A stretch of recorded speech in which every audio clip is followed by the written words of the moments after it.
The Word of God is alive and powerful, sharper than any two-edged sword, piercing even to the dividing asunder of the soul and spirit, and of the joints and the marrow, and is a critic of the thoughts and intents of the heart.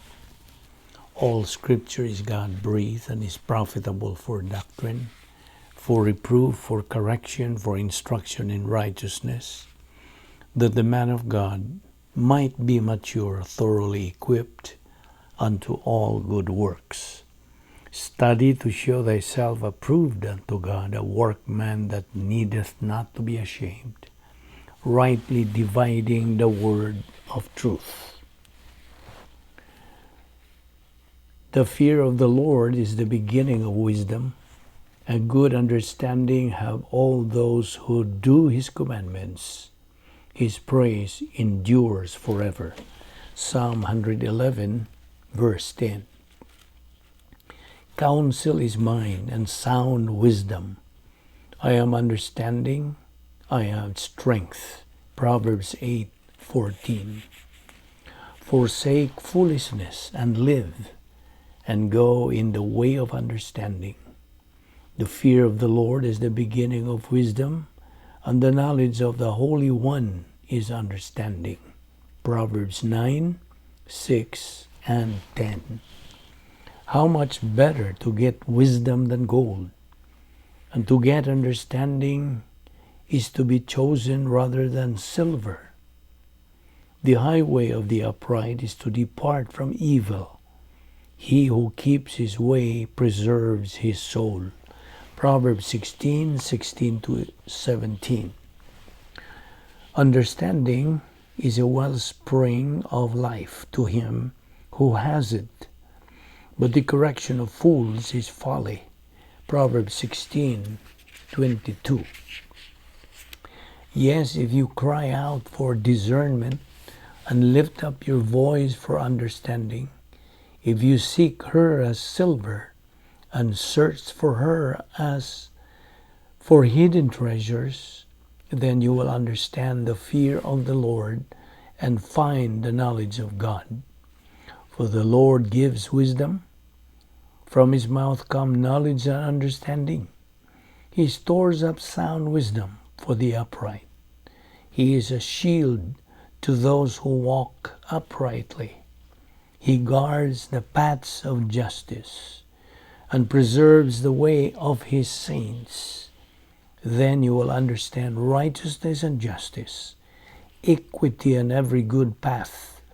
When wisdom enters your heart and knowledge is pleasant to your soul, discretion will preserve you, understanding will keep you. Proverbs 2:3-11. If any of you lacks wisdom, let him ask of God, who gives to all liberally and without reproach, and it will be given to him. James 1:5. Sa dili pa kita magapatayon sa atong pagtuon sa pulong sa Dios, niining adlaw kinahanglan ang atong pagpangandam sa atong kaugalingon. Kung naa pa kita mga sala ang atong gitinir diya sa atong kalag, kitang magtutuo, gimanduan kita sa pulong sa Dios sa paggamit sa recovery technique sa 1 John 1:9 nga nagaingon kini, if we confess our sins, God is faithful and just to forgive us our sins and to cleanse us from all unrighteousness. Ug alang kanimo higala nga wala pay Kristo diha sa imong kinabuhi, gidapit ka, giawhag ka sa pulong sa Dios. Tumuo ka kang Ginoong Hesus ug ikaw maluwas. Acts 16:31. John 14:6 nagaingon si Ginoong Jesucristo, I am the way, the truth, and the life. No one comes to the Father but by me. Busa sa hilo mag-andam ta sa atong kaugalingon. Let us pray.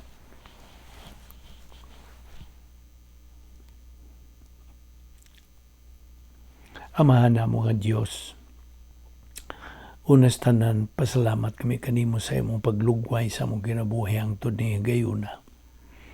Salamat o Diyos sa imong gugma, sa imong kaluoy, sa imong grasya. Salamat o Diyos sa imong pagdala kanamo sa pagkausapan ining among pagtuon sa imong pulong. Ubos kini sa Balbido Evangelistic Ministry. Salamat ninyo Diyos. Wani kami karon sa among pagpadayon sa pagtuon sa among pulong. Pinagi sa pagtudlo kanamo sa balang Espiritu Santo. Kining tanan among ipasalamatan sa ngalan ni Ginoong Hesukristo. Amen.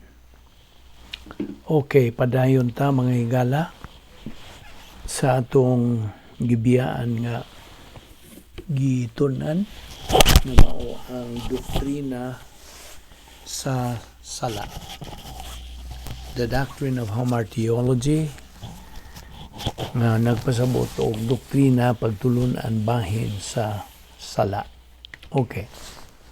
Last time, naghisgot kita sa mga lista sa mga sala nga gikinahanglan atong katunan aron dili na kita mahog nining mga sala. Kita ba ang mga magtutuo? Okay. Mainungdan kasi tagtuon sa pulong sa Dios adlaw-adlaw nga gikinahanglan atong tun-an kining mga lista sa mga sala aron atong mahibawan, magatunan labi ng kanatong mga magtutuo ug moingon unya ta og sala di ay itong mga listaha ug mao kanay gisangkapan ta sa Dios og grace recovery technique sa 1 John 1:9 nga atong buhaton sa dili pa kita padayon sa pagtuon sa pulong sa Dios. Rebound atong gitawag kana. Unsay tuyo aron maudayon kanay atong hulbuton gikan sa atong kardiya. Ang kardiya is a Greek word nga mentality sa atong kalag. O gamito nato diha humanta mo unsa mahagbong tungod sa atong pagpakasala. Mao nay winner believer, kinahanglan gyud andam kita kanunay. Okay? Just keep on keeping on. Aron sa ingon niya na makabarog o kinabuhi kita sa spiritual life. Pinagi sa padayon pagsibog sunahan. Mao kini spiritual momentum. O ang rebound dili kay kutob ra ka mo rebound kun dili pagpadayon. Keep moving. Okay? Karon padayon ta sa paghisgot sa sunod nga gilistang sala. Diha sa atong teksto Kolosas 3:5 ngadto sa 9. Unsay sunod nga sala nga nakalista? Okay, ang sunod slander. Sa Gregong pulong blasphemia. It means to speak against someone in such a way as to harm or endure his or her reputation. Pagdaot ba? You see? Mo nang ang pulong blasphemy hinggawas ana. Kay kung naa kay gisulti batok sa Dios nga dili mao o dili sakto, dili sibo na makaibaw tag blasphemy ka na. Okay, then ang sunod mo ang gitawag og abusive speech. Binisaya, amusadong inistoryahan. Pero sa Binisaya nga Biblia, gisulti diha og mahilas nga sinultihan. Na ambot kung saan ninyo pag-translate ana, kaya diha it says abusive speech. Eskrolohiya. O kini nakahulugan og obscene, foul language, shameful or ugly speech involving culturally disapproved things. Now, kung sa maning buti pa sa buta ni, abusive speech. Okay? Ang abusive speech o or kining mahilas. Unsa may mahilas nga sultihan? Kung mangutana ko nimo.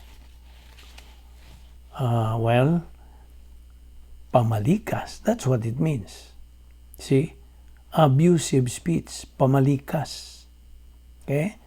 Ang sunod nga lista nini, pamakak. Siyudumay. Na mo ni Grigong pulong. Siyudumay. Kini nakahulugan not only the communication of a falsehood, ang manufacture of bakak, but also the intent to deceive, na doon ay tuyo sa pagpangilad. Ang pagpangilad, bakak man. Diba? Like for example, maingon ka nga, mulukat kag lisensya. Unya ang lisensya, malukat lang nimo, kinahanglan ka og 16 na ang imong edad. Pero imong edad 15 pa. So magama kag murag kanabang mga ingon ana, okay? Sa mangiti ka paagi nga imong ilaron sila sa imong edad. That is lying. Pamakak man na, di ba? So mao ni mga lista sa mga sala. Now, okay. Adto ta karon sa daang tugon, Old Testament.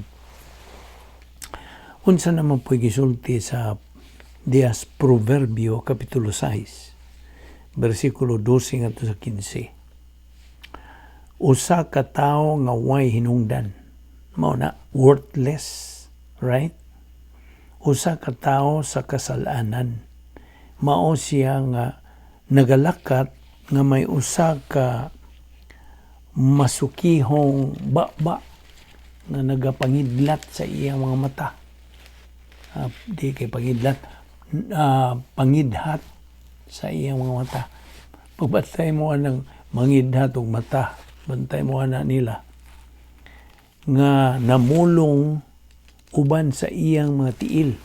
Uy, unsa naman who signals with his feet. Matud pa sa in English. Nga napabuhat o nagabuhat og mga ilhanan uban sa iyang mga tudlo. Bantay gyud mo sa mga taong ingon ani. Na atong tanaw niya. You see, ang Hebrewanon baya may pagkabalaknon. Ang ilang estilo may pagkabalaknon. And this is in the Old Testament. Okay? Maunang, umubasa mo ani, lisod. Okay? Maubitaw ng ang Old Testament lahi sa New Testament. Basta magtuon ta sa Old Testament, kinahanglan nahibaw ka sa Hebrew. Unsa ning kalaki sa Hebrew. Kag moingon kag parihara na. Unya sabto nimo, maubitaw nga nay uban nga mga tao nga magdada og Bible. Unya inigabri nila sa Bible, moingon sila kining binisaya ra. Pero tilayo ang karas tinuod. Ug moingon po kining King James ra. Di ko anang King James kinirang dili magsilbi gyud na. Kinahanglan nga atong masabtan kung unsa ang nganong naingon ana kanang pagkasulti. Moingon lang ka murag di naman ko kasabot ana god. Siya nga mangidhat og mata. Manina siya nga mangidhat og mata atong bantayan. Ano man ni mangidhat og mata tuod? Sala man na. Uy. Sala ni mangidhat. Uroy og na ako'y sakit nga murag moingon ko ana. Mo na atong klaruhon. Mabitaw na may ibang mga tao nga may sakit na nga murabag nangidhat silang mata. Kaya pwede ba yung magamit ni? Kaya tingalig na mo ingon o tanawa na anas Biblia. Ayaw gyud mong pangidhat kay kuyaw na. ayaw yun mong signal sa tiil. Kanabang mo ingog tuara. Mo ingon tingali kag naunsa naman tao na ani. No, it's not. O bitaw ng importante nga itong makita kung unsa kining gisgutan dinhi ug nagasulti dinhi nga nagabuhat o mga ilhanan uban sa iyang mga tudlo sa kang kinsang kasing-kasing anaa ang pagkamasukihon nga nagalalang og dautan sa kanunay nga nagapugas sa pakiglalis. Okay, versikulo 15. Busa, ang iyang kalisdanan mudangat sa usa ka hinanali siya mabungkag og nga niya na walay arang ikatabang. Unsa may but pasabot niya. Well, in general, kining tanan na magyud ni sa Old Testament. Proverbs 6 verses 12 to 15. This means that in general,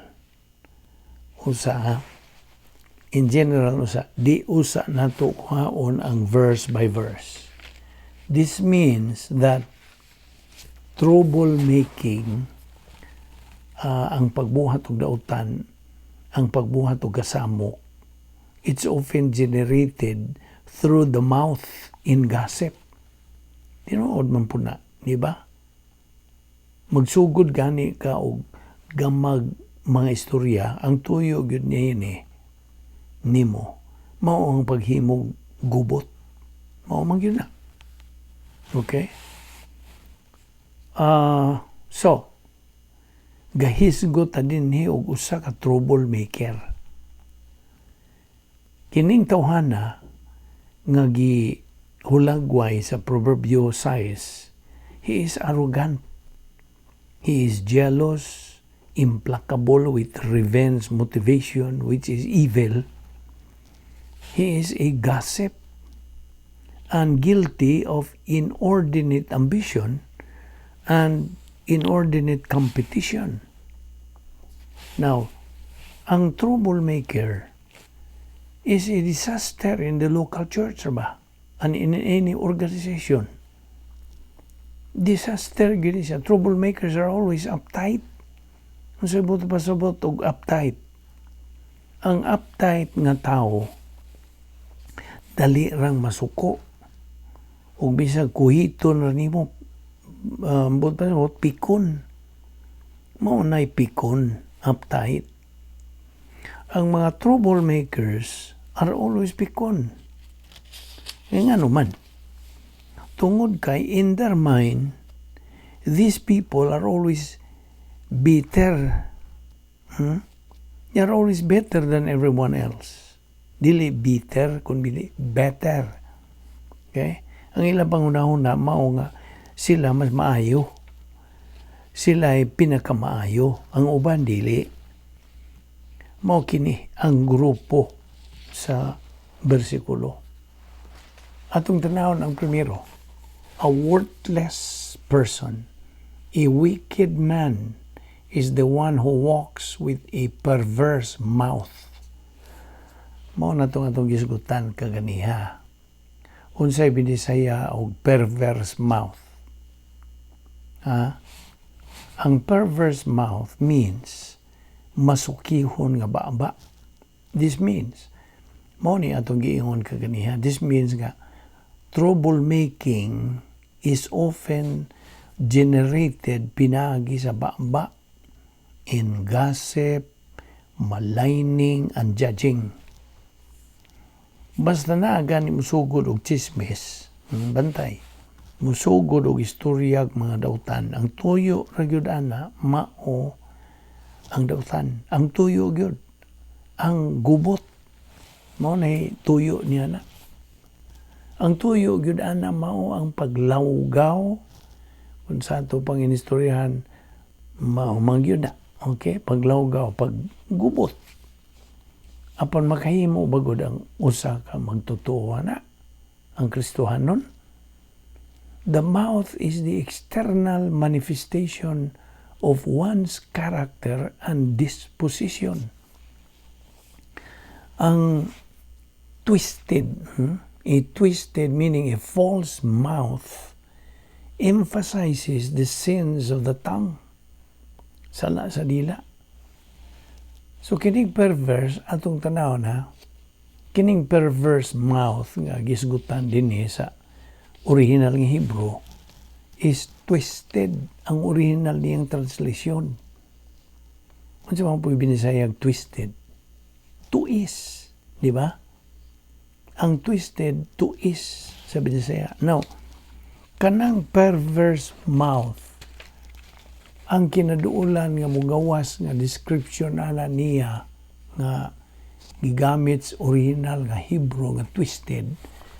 Kanang ato bang tan-awon nga gansilyo, kita ba mo gansilyo? Nakakita na mo? Kana bang gansilyo kay ang pagsuod ana sa kanang imong tanod twisting man. Di ba? Twisting man na aron dili na mabadbad.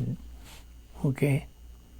Kay mura mag kawit-kawit man na siya o ang gansilyo ang buto sa bot kini kawit-kawit na aron ang resulta di na mabadbad.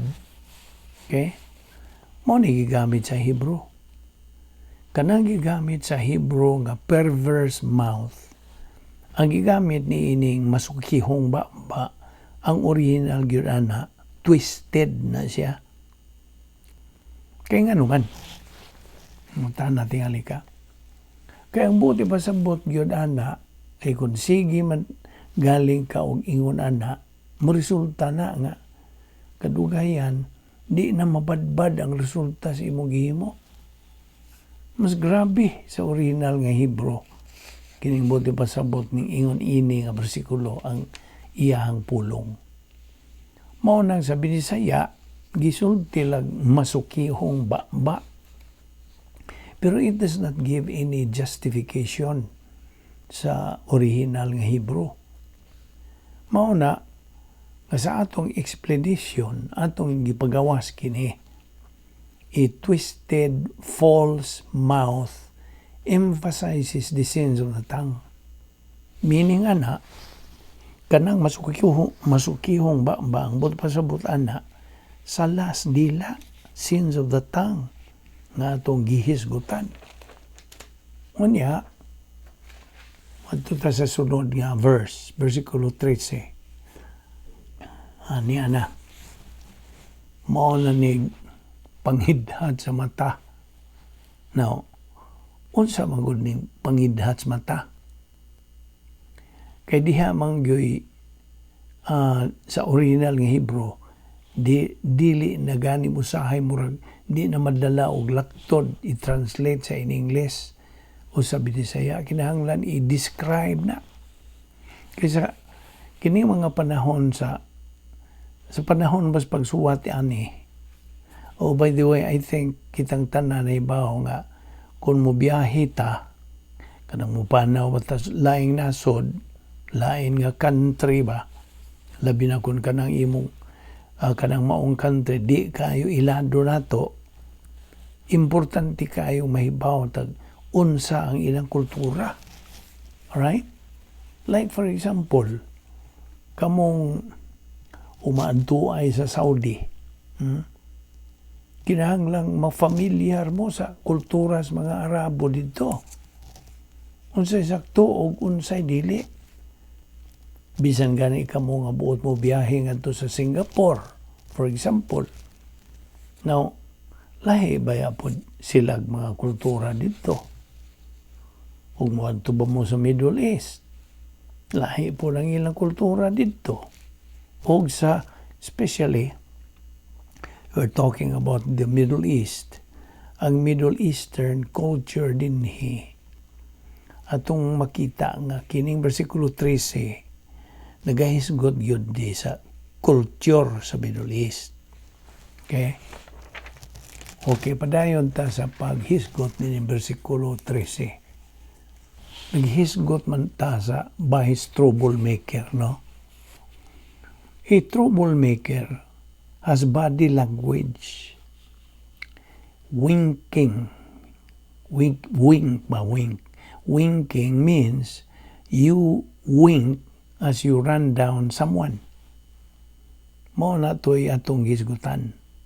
To signal with the feet means to scrape the feet. It is rude to point with the finger.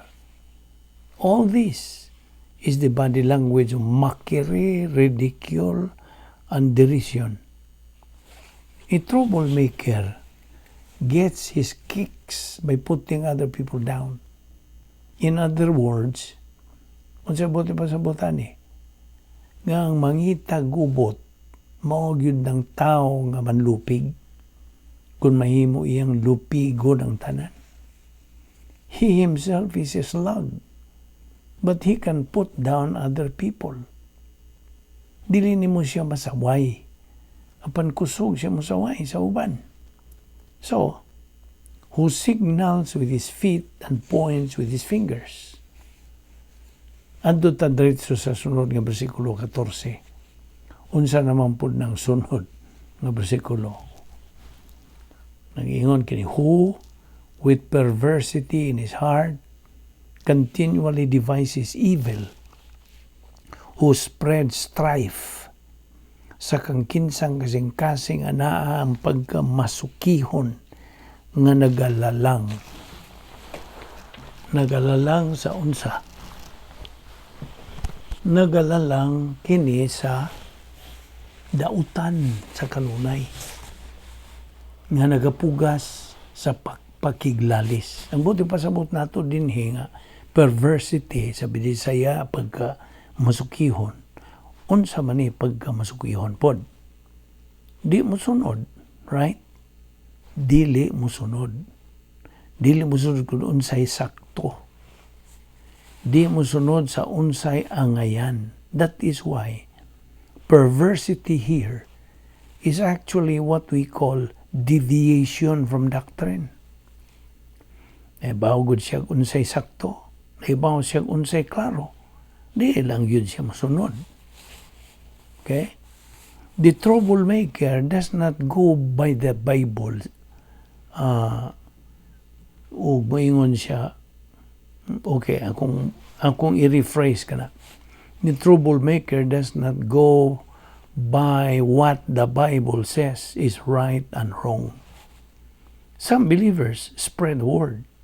Some believers spread strife. So, who with perversity in his heart continually devises evil, who spreads strife. Now, sunod nga bersikulo, verse 15. It says, therefore his calamity will come suddenly.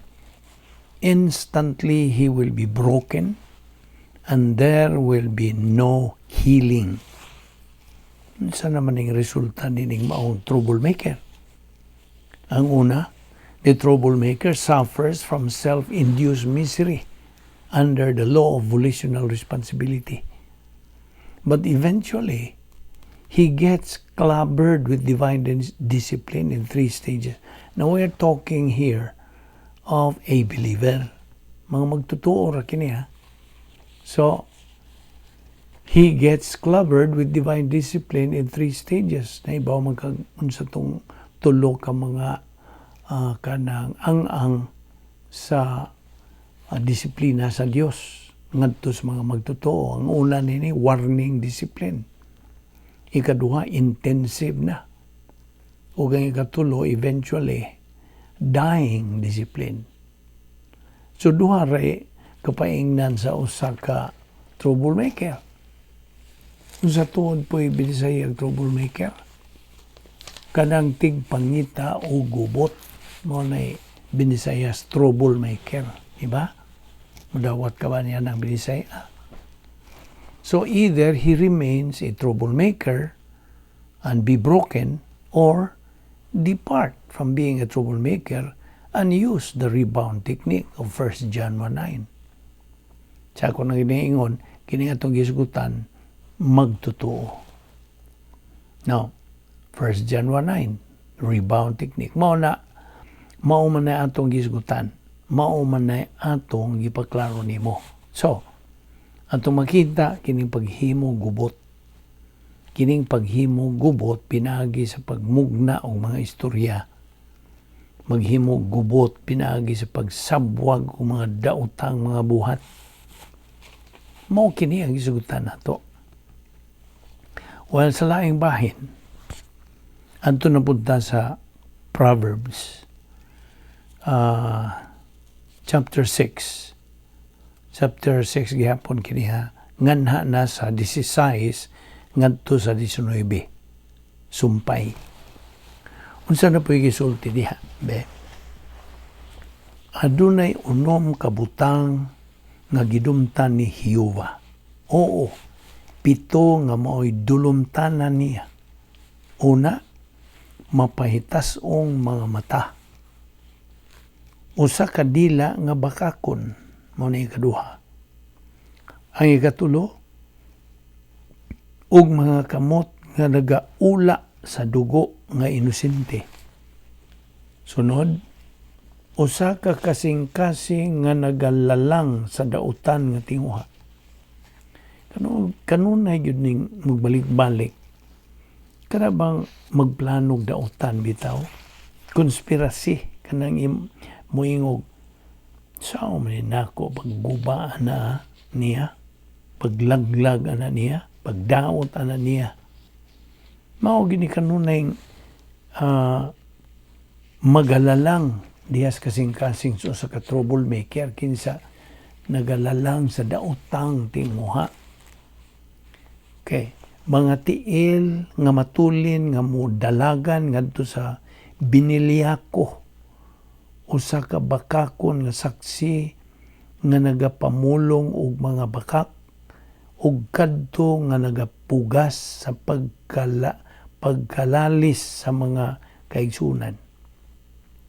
Now, gilista na po diri ang mga sala. Haughty eye, lying tongue, hand that shed innocent blood, a heart that devises wicked plans, feet that run rapidly to evil, a false witness who utters lies, and who spreads strife among brothers. 7 ang gisugutan din ha. 7 ka buok. Unsa ning 7? Nga gidumtan ni Jehova. Now, unsa may ipasabot anang gidumtan? Mudumot ba dahil si Jehova? Dili. Sa unsa may ipasabot lagi anang gidumtan? Hate sa English. Kini paminaw. Ginganlan ni og anthropopathism. Hatred. Ang hatred diha nga nagahulagway kini sa policy sa Dios in terms of human modus operandi. So we can understand it. Ano masabtan nato? Kini anthropopathism lang, ascribing some human feelings ngadto sa Dios. Wa ra gud siya ana, wa. So, wa ni magpasabot nga gidumtan gyud nga gidumtan. Apan angay natong makita nga kining gilista dining 7 ka buok, wa gyud ayo ni ang tubangan sa Dios. Ingon na lang nato pagsulti ha. Way ayo. Naunsa man ning 7 ka buok nga ipanglista din eh. Sugdan kuno nato pagtuki sa bersikulo 17. Sala baya ning atong gisgutan ha? Sala. Well, unsa man ning mapahitas ong mga mata. Kini yung Hebro, no? Mao ni pagpasabot sa Hebrohanon. Unsa man ning mapahitas ong mata. Wa pagyo ko makakita mapahitas ong mata. Unsa may hitsoras tao nga mapahitas og mata. Unsa may buti pasabot sa original nga mapahitas og mata. Kung ato lang laktoron pagkasulti karon murag lisod ta mo sabot. Mapahitas on. Period, di ba? Mapahitas ong mga mata. Ang buti pasabot ana mapahitas on. haughty eyes. Unsa may butas sa butog? Haughty. Hindi ba na pagka-arugante, pagka-mapahitason? So, haughty eyes is arrogance nga nagalakip everything, tanan. Bitterness, jealousy, vindictiveness, implacability, hatred, self-pity, tanan nga nalambigit nining mao nga pulong. You see? Haughty eyes. Kanang gitawag nato bag mapahitas-ong mga mata, arrogance mo igisgutan diha. Lying tongue. Klaro na gyud na ang bakakon nga dila. O matod pa din usa ka dila nga bakakon. Unsa may ipasabot sa usa ka dilang bakakon? Bakakon? Not necessarily kay ngano mang not necessarily man. Unsa may nagalangkob sa pamakak. Kung bakakon ka, unsa man. Daghan baya ang naapil niya ng pamakak. Okay? Di kay tang baya ang atong ipasabot ani. So, ang isulti, bakak. So, primero, bakak. Unsa lain pa? Nga nalangkob niya ng bakak. Unsa pa'y lain? Pagdaot sa uban. Kana bang maggama-gama kag istorya aron lang sa pagdaot sa uban? Mao na. So therefore, atong tanawon kining lying tongue dinhi. Ang buti pasabot ini mao nga it refers to malicious gossip and slander.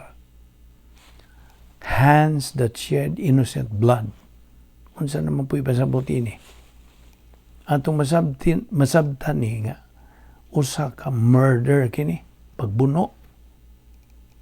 Balik ra tas mga verses. Verse 18, haughty eyes, a lying tongue, and hands that shed innocent blood. Unsa tong haughty eyes? Arrogance. Ang lying tongue, slander. Hands that shed innocent blood, murder. So timanin na ang kanang haughty eyes, arrogance, pagkamapahitason. Ang lying tongue, slander. Pamakak. Hands that shed innocent blood, murder. Pagbuno. Okay. Naba mo matikdan diha sa maong bersikulo? Mental attitude sins. Sins of the tongue and overt sins. Nagabantay mo? Na. Klaro gyud kayo. Mental attitude sins. Ang arrogance. Di ba? Sa una-una. Arrogance. O niya ang sins of the tongue, slander. Pagdaot sa uban. Overt sins, murder. Makita naman. Tulo. Ang tulo ka kategorya sa personal sins. Ang gisgutan niya. Okay. Let's move forward. Verse 18. A heart that devises wicked plans. Feet that run rapidly to evil. Now, there are always frustrated people who become conspiratorial. Okay? Now, sa may pasabot sa conspiratorial. It comes from the verb to conspire. Okay? Conspiracy. Kanang ang conspiracy, kanang magsabot-sabot, plano-plano, apan ang ilang pagsabot-sabot o plano-plano, kanang pagdaot. Mao nang conspiratorial. Nga plano-plano, ga sabot-sabot sila, unsaon pag-manipulate, unsaon maniubra, unsaon paglaglag, unsaon pagdaot. Okay? Kining mga tawhanang gisgutan dinhi, mga tao nga frustrated. Unsa binisayag frustrated gali? Nasungot. A heart that devises wicked plans and feet that run rapidly into evil. Kinsa magong mga tao kini bang mga tao kasagaran nga mag-conspiratorial, mao ni mga tawhan na gitawag nato. Okay, let's just move forward. Move forward na lang. When authority makes them feel uncomfortable, they do everything they can to undermine that authority. That's conspiratorial. Daghan man kung mga Kristiyanon nga dili sila nga tungod kay wa nila anarang ilang kaugalingon sa pagpailalom sa otoridad sa pulong sa Dios diha ilang kinabuhi. Sa otoridad sa Dios sa ilang kinabuhi. Di po din sila makaangkos pagpailalom, pagpaubos sa otoridad sa bisag unsang matang otoridad. In other words, they have never been oriented to put themselves under any authority in life. Wa mga anad. Bitaw nga gitun-an man nato every now and then ang bahins prinsipyos autoridad nga kinahanglan nato mga magtotoo ang pagpailalom, pagpaubos nato sa autoridad. We need to be oriented to authority, any kind of authority. So may himplog mga authority. Ang atong mga kapulisan, ang atong mga kasundaluhan, ang atong mga kanibang mga kanang traffic lights, authority man na. Madaghan mang dili mo sunod niya na. So why pagsunod sa authority? Okay? Well, of course, balik ko na to. Ang troublemaker, okay, balik sa tanyan itong may tungod sa authority. Mao nga gisgutan ta dinhi nga kanang pagsabot-sabot, pagplano-plano, pagkonsabo sa tuyos, pagdaon sa otoridad. Mao kini mga tawhan na nga wa gyud ni sila magahatag og pagtamod og bisag unsang matang sa otoridad. Wa man sila maanad. Well, of course, balik ko na to. Ang troublemaker manggod, ilang tanaw nila, sila ray otoridad, sila ray sakto. Kaya ilang tanaw, sila ra kunoy maayo, sila ray sakto. Now, as a result of conspiracy, mao na ni, there is active civil disobedience. Now, feet running rapidly to evil refers to criminality, destruction of property and life in the name of some kind of crusade. Sila krusada. Kanang mga pagdaot na sa mga kabtangan tungod kay doon na kuno sila katungod sa pagbuhat sa ingon anak.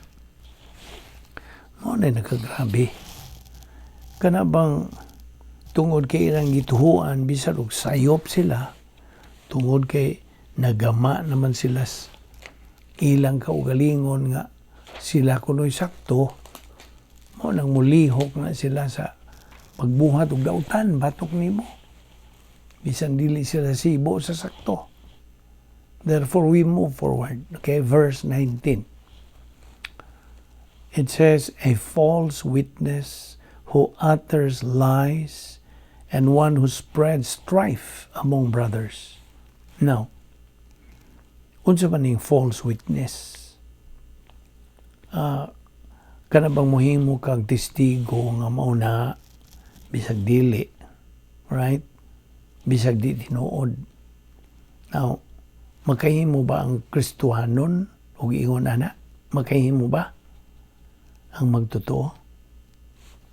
You see, ang nakagrabe man God, ining false witness, tungod kay malawgaw ang sitwasyon, di ba? Ang buot nato ipasabot ini mao. Ako na ay maghimog bakak nga pagtistigo. Ang may tabo mao nga malubog na inoon ang kaso kung na manggali kaso. Ang iyang tuyo maong paglubog sa kaso. Iyang lawgahon ba? Libugon. Now, a false witness is one who lies and makes it impossible to bring out the facts. a false witness who utters lies, and one who spreads strife among brothers, meaning, ana, sa mga kaigsunan, mga Kristohanon, sowing discord or strife between the brethren, refers to playing one person against another. Nakasabot ka ba ining playing one person against another? Sabong-sabong, mo na ibot pasabot, anak. Sabungon ba? Nahibaw na ba yan tagkin sa ning tawhana? Kusog mo ingon, anak, di ba? Muadto na siya sa usa ka Kristohanon o mudayog ingon, nahibaw ka ba nga si kuan mao ni iyang gisulti? Muhonghong na siya, ingon, anak, mao na iyang ihonghong nimo. Nya, adto na po siya sa ubang mga Kristohanon, honghong na po dito. So ang resulta, pagbantay jud, pagbantay mo niya ng ingon, anak, mga klase. I hope di ka ingon, anak pod. Karon nagasabot ka na, bahin ini kahimtanga. Nagasabot ka na, I just hope. Ngano di ay nga si Timothy, mao na paingon ni Timoteo, nagsulti siya og likayin ninyo kining mga tawhana. Kita nimo na? Basin og sa una mo ingon kag di man na angay likayan. Angay man gani na nato maymayan. O mahimo ba? Mahimo ba ni silang mga tawhana? Maymayan pa? Mamaymay ba ning mga tawhana? Kung wa man gani kini sila maminaw sa pagtudlos pulong sa Dios, wa man gani nila himo ang tinuod ang pulong sa Dios sa ilang kinabuhi, ikaw pagka musulti, mumaymay nila. Apilon pa ka. Apilon ka nila o duot.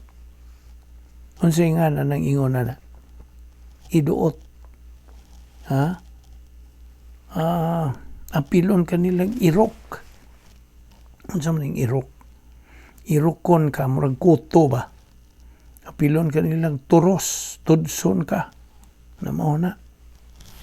Kaya nga nugod, mao man ni gusto ini mga tawana. Mao bitaw nga sulti, unsa may gisulti. Okay, let's go to 2 Timothy chapter 3, verses 2 to 4. Kining gisgutan dinhi mga Kristohano ni. Okay? Oh, by the way, kung imong basahon ang versikulo 1 ani, nagasulti dinhi. Unsay gisulti sa verse 1? Apan sabta kini nga unyas kaulahi ang mga adlaw, managpangabot ang mga panahon nga lisod. Unsa man ang kaulahi ang mga adlaw? Mga tana ko nimo. Kanus aman ang kaulahi ang mga adlaw. Kining kaulahi ang mga adlaw, mahimog daghaning buti pasabutan ni ba? Apan ko natong tan-awon kining gipanglista dinhi nga kaulahi ang mga adlaw managpangabot ang mga panahon nga malisod. Unsa may buti pasabot ini? Kining tanan nga atong gilista dinhi, gilista ni dili ni para sa unbeliever. Di ni para sa mga dili magtotoo. Kining mga buhat nga tanang gilista nato din ni para ni mga magtotoo. These are for believers. Magkabuhat ba ang mga magtotoo ini? Pila ka buok na sala ang lista din eh. Giihap ba ninyo? Pila ka buok? Abe ato ko nung ipon. Magdungan tag ihap. Na ay lovers of self, lovers of money, boastful, arrogant, revilers, disobedient to parents, ungrateful, unholy, unloving, unreconcilable, malicious gossips, without self-control, brutal, haters of good, treacherous, reckless, conceited, lovers of pleasure rather than lovers of God. Pila to sila? Himo ba itong giihap? 18 o 19? Pero tinaghana. Tanawa ra gud ning ipanglistang mga sa gipa himutang dinhi. Dili ni mga sala gilista para sa mga unbeliever. Para ni mga believers, mga magtutuo. Angay pa pagong listahan ang mga sala ang mga unbeliever, mga di magtutuo. Di na kinahanglag listahan o mga sala ang mga unbelievers. Kaya nga naman, tungkol kay maon man nahihilang na andang gipamuhat. That is already part of their life. Way of life naman na nila. Mao nang di na kinahanglan. Ang mga magtutuo, mga believers, mo ibuti pasabot ani nga sa kaulahi ang mga adlaw managpangabot ang mga panahon nga malisod. Unsay ibot pasabot ani? Ang buti pasabot ini mao nga kung ikaw usa ka magtutuo nga nagapadayon sa pagkamasukihon, nagapadayon sa pagkabadlungon, nagapadayon sa pagkakarnal nga way undang, moabot ang mga panahong lisod. Tungod kay musod ka na sa imong kaulahi ang mga adlaw alang niya na. Kasabot na ka. Wa ni maghisgot nga kaulahi ang mga adlaw nga hapit na. Moingon ka tingalig, o bitaw tinuod. Ingon ana na bitaw mga tao ron. Nga naman di ay una. Di ay ingon ana. Di inon gikan kining mga butanga. Di magikan sa kinaiyang makasasala. Old sinitsure kinigikan. Kasabot ka. Nga mo'y nagalihok diri ka nato. Nausab na pa di ay ang mga kinaiyang makasasala ron ug sa una. Wa, maura gihapon. So, di ta mag-magic ani, ug moingog kiniilhanan ni kaulahi ang mga adlaw. Dili ni ilhanan. Ilhanan ni sa usa ka magtutuo nga nagapadayon sa iyang pagkakarnal, nagalunang sa kasalanan, nagpasagad na lang sa iyang kahimtang nga unsa nahigawas sa plano sa Dios. Karnal. Napaingon na siya sa pagka-reversionista. No, naibuti masabot nining mao nga sitwasyon. Kaya ang mga tao unya magmahigugmao naman sa ilang kaugalingon. Mga hinapi, tigpagawal. Yan sana, tigpagawal, hambugiro, tampalasan, masukihon sa mga ginikanan, walay igabalos, dili Diyos nun, walay pagbati sa paghigugma, dili malukmay, tigbutang-butang, mapatuyangon, mabangis, dili mahigugmaon sa maayo, mabudhion, madali-dalion, tigpaborot, na nagahigugmas kalipay inay sa Diyos hinoon, kalipay sa kalibutan. And we know that when we move forward pag yun ini, Kutubs versikulo 7, nagasulti na yun din nga kining mga tawhana likay ninyo. Mao to atong hisgutan nga likay ninyo. Unsa may buti pasabot yan lovers of self, lovers of money, boastful, arrogant, revilers, disobedient to parents. Ato ra gud ning hisgutan tagsa kon unsa ni sila aron maklaro nato. Ug mao na atong sugdan sa pagtuon sa sunod natong tuki bahin ining pagtulunan about sin may tungod sa sala. Tagsa-tagsaon lang ito sa paghisgot kini. So, gidapit ka sa pagpadayon sa pagsunod, pagsubay ng atong pagtuon sa balang pulong sa Diyos. dinhi lang una kita kutok. Niining adlaw padayon ta ugma. Magkita ta ugma, magampo ta. Amahan namong langiton, nagapasalamat kami kanimo sa imong grasya nga among gipahimuslan. Grasya nga kami nakapadayon sa pagtuon sa imong balaang pulong nining adlaw. Salamat o Dios sa imong pagkamatinubanon sa imong mga saan. Salamat nining among Bible study pinagi sa YouTube under the Balbido Evangelistic Ministry. Dadaan kami pagbalik ugma dinhi aron kami makapadayon sa among spiritual momentum kining tanan. Among gipasalamatan sa ngalan ni Ginoong Hesukristo, among bugtong manluluwas. Amen.